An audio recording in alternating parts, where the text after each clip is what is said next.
Hi everybody, hope you're doing well.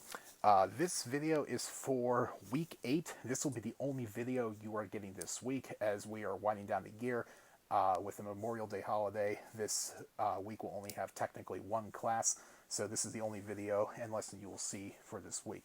This deals with section 5, which is dealing with the basics of probability. This will go over what we call simple probability, so we're just going to look at some really basic fractions, review some basics of probability, and we'll call it a lesson there. So, as you recall, probability is the likelihood of an event occurring. Probability is expressed as a reduced fraction or decimal, anywhere from 0 to 1, or as a percentage from 0 to 100%. Probability cannot be negative. It also cannot be greater than 100% or 1, because that again represents something absolutely having to happen. So what we're going to talk about here is simple, what we call theoretical probability. So the number of favorable outcomes versus the number of total outcomes that can occur. It's what's expected to happen in an event. So really, it's you may have heard this in comparison to what's called experimental probability, which is all calculated the same way. All of this is dealing with is what should happen given an event. So we're going to go over a couple basics here with some dice, some basic pulling the marbles out of the bag, the spinner, etc. So first thing we're going to talk about here is you'll see the phrase six-sided number cube a lot. This is more something from like keystones and standardized test stuff, but six-sided number cube is just your regular die. So when rolling a six-sided number cube, what's the probability of rolling a 6? So if I'm rolling the dice, if I'm rolling only one of them, chance of me rolling a 6, there's only one 6. Okay, there's only one side with a 6 on it, so I have one favorable outcome. If I roll a dice, there are 6 possible numbers that can come out. So I would have the probability of 1/6, 1 out of 6 chance of rolling a 6. Keep in mind, you may be asked on the IXL, might have to leave it as a fraction. You might be asked to express this as a decimal or percent. Converting this to a decimal would be 0.16 with the 6 repeating. As a percentage, multiplied by 100, it'd be 16.6 repeating percent. So I'm going to show you that here with all of these, just so again, because it likes to flip back and forth, I know on the IXL topics, so just kind of keep that in mind. Pay attention to what it's asking you to write your answer as. It can ask you to write it, again, fraction, decimal, or percentage. All right, when rolling a six-sided die, what's the probability of rolling a prime number? So, as a very quick review, prime numbers on a die, 2, 3, 5. Okay, prime number is a number that can only be multiplied by 1 in itself, so think of your factor trees. On the die, again, 2, 3, 5. If you go beyond that, maybe look at like a spinner problem or something, 7, 11, 13. Those are your primes. But again, just focusing on the regular die, 2, 3, 5 are your primes. That means there are 3 favorable outcomes, getting a 2, 3, or 5. Total amount of things that can happen, again, a six-sided die, so it's 3 out of 6. If you can reduce your fraction, you should. 3 out of 6 is the same as 1/2, which is the same as 0.5, which is the same as 50%. So there's a 50% chance, 1 out of 2 chance, that you can roll a prime number. All right, so here's the problem here, dealing with some magical marbles. You got a bag of them, 4 yellow, 5 green, 6 blue. So what's the probability of choosing a blue marble at random? Well, you've got 6 blues in the bag. That means there are 6 favorable outcomes. So 6 would go on top. The total amount of things that can happen just come from the total amount of marbles in the bag. So you have 4 yellow, 5 green, and 6 blue. That means you have a total of 15 marbles. So you have a 6 out of 15 probability of choosing a blue. That does reduce to 2 out of 5, which is the same as 0.4, which is the same as 40%. Question 2 is, what is the probability of not selecting a green marble? So if you see a not question, you do want to be careful that you are finding the correct thing. So if I don't want to select green, that means I want a yellow or a blue. So not getting a green means I want to look at, well, what's not green? The 4 yellow, the 6 blue.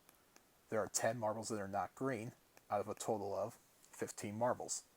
So there's a 10 out of 15 chance I will not select a green.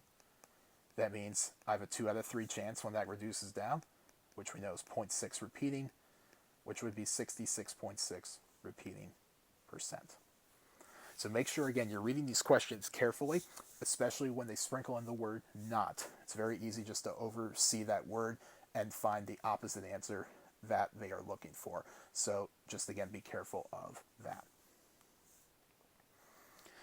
A computer company manufactures 2,500 computers a day. An average of 100 of these computers are returned with defects. What is the probability that a computer is not defective? So again, there's that word not. So 100 of them are defective. If there's 2,500 total to be manufactured, 100 of them are defective. That means 2,400 are not defective. So there's 2,400 not defective out of 2,500 total computers. Now you'll notice it's in a multiple choice, which on the IXL you won't really see it that way, but it wants it as a percentage. So 2,400 out of 2,500 is the same as 24 out of 25, which when divided would come up as 0.96. Which is the same as 96%. So 96% of computers are not defective. All right, last but not least, here's your spinner. 8 equal-sized wedges. What is the probability of spinning a 7? Well, I see 1 7 out of 8 wedges. So you have a 1 out of 8 chance. Again, just doing quick conversions here. 0.125, which is the same as 12.5%. Question 2, what's the probability of spinning a multiple of 2? So a multiple, that's a word that you might see when going through these problems. Multiple means count by whatever number it's giving you here. So if it says multiple of 2, that would mean 2, 4, 6, 8. Those are all multiples of 2. You're just counting by 2s, starting at the number 2. So again, you go up as far as you would see in the spinner. So there are 4 multiples of 2 out of 8 total pieces. So 4 out of 8 is the same as 1/2, which we know is the same as 0.5, which is the same as 50%. Number 3, what is the probability of spinning a number less than or equal to 3? So less than or equal to 3 would be the numbers 1, 2, 3. Okay, so that equals 2 piece means the 3 is included. Less than would be 2 and 1. So there were 3 numbers that met that qualifier out of 8 total. So 0.375. 37.5%, all acceptable answers. One other word, or, well, it's 2 words, but they both mean the same thing here. You might come across, so I'm going to throw this in here really quick. Divisor factor of, let's go with 20. So what's the probability of spinning a divisor or factor of 20? So what that means, it's the number that comes apart, that divides into 20. Okay, so divisor, factor, they both mean the same thing. So if you look at your spinner here, numbers that are factors / divisors of 20, 1, 2, 4, and 5. Those 4 numbers on the spinner all divide evenly and nicely into 20. Okay, so that is a word that I know you'll come across. I know throws some people off. But again, both those words mean the same thing. It's just whatever's on the spinner will divide into it.